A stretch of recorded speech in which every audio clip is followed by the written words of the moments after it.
Borda updates, yan may inamin sila Barbie at David yan during Gun Media Conference ng That Kind of Love. Ito sa post ni Berry Wang. I wish mo na sana kayo na lang. Yung reaction ng Borda sa tanong ng John Press. Barbie, huwag ka makialam ha, Barbie. Ang tanong ko para kay David, nakiwalay ako sa'yo. Ano mo yung question? Paulit po. Pakirephrase nga, Jairo. Baka mas depende ko ulit sa answer.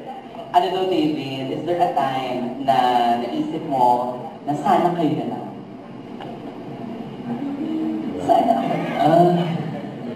I think,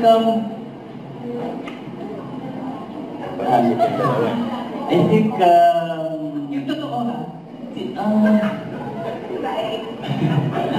Hindi naman, siguro kasi tumisan kapag may ka-work ka, di ba? For example, may love team ka. I think it's easier na parang since lagi magkasama, di ba, na nasa eksena kayo, nasa teleserye kayo, pag meron kayo endorsement, sa magkasama kayo. So parang minsan ako isip ko lang din, uy, mas madali siguro yung gano'n. But of course,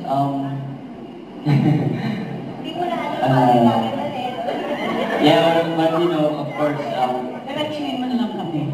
Isagot mo. Meron o wala? Oo naman, syempre, mga ganun naman talaga eh. Ikaw ba? Hindi, iba yung tanong sa akin. Di ba po, iba po yung tanong. Hindi ako satisfied sa sagot na yan. Hindi po. Oo, parang pinanikot-ikot niya eh. Diba, sa tulo naman, so nagsabi naman siya. Meron namang konti. Meron namang konti. May kami na, oo naman. Sige, tanggapin ko na yan. Barbs, kung halimbawa lang wala sa buhay mo si Jack, posible bang may love ka? David. Tago sa guday, pagbabalik ko. May commercial.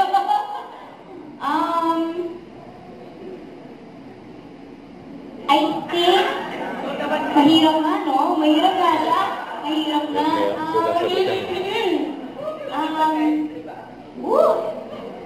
Para sa akin, sisigundahan ko si David. Mas madali siguro ang magiging trabaho natin as love team kung kami talaga sa totoong buhay. Pero siguro malaking bagay kasi na we've built this very strong friendship within the love team, within the partnership. Kaya hindi na rin ganun kahirap for the both of us to work together. And to answer your question po, na if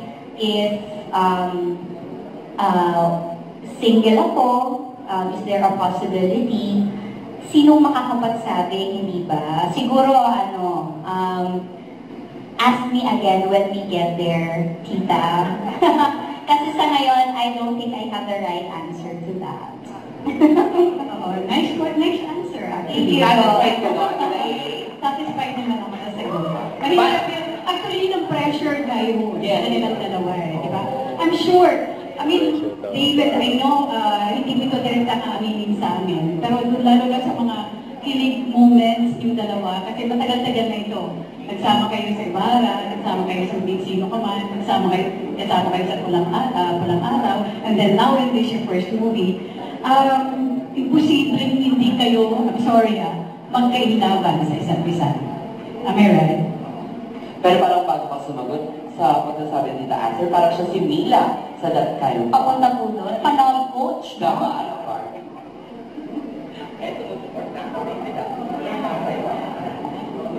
Tama naman. Kasi binibigyan ka talaga siya ng pag-isip doon sumusunod na ako na Tama naman talaga yun, di ba? Kahit naman siguro ako, yan din iisipin ko. Siyempre, sa dami nilang dalawang eksena, bakit di sila nagkakailangan? So I think it's normal naman yun. So it's a yes. So parang you're thinking from the point of view of Madam, parang gano'n, na iniisip niya yung iniisip mo. Kung makakita ka rin ng love team na sobrang ganda ng chemistry, tama ba? Ayun daw po. Di ba? May translator. Sige, kahit pa paano, Jairo, nakuha natin naman yung sagot. Hindi, pero yes, it's a A. Pero in all fairness naman to David, di ba? Kahit na lumigoy din ng very light, may sagot pa rin siya na, oo naman. Di Yun ba? na nga Hindi siya eh. nagsabi ng no or ano, good job ka dyan. Yes. Pag ako di nakapag-kukuya ko rin. Sige, lastly naman to the rest of the cast.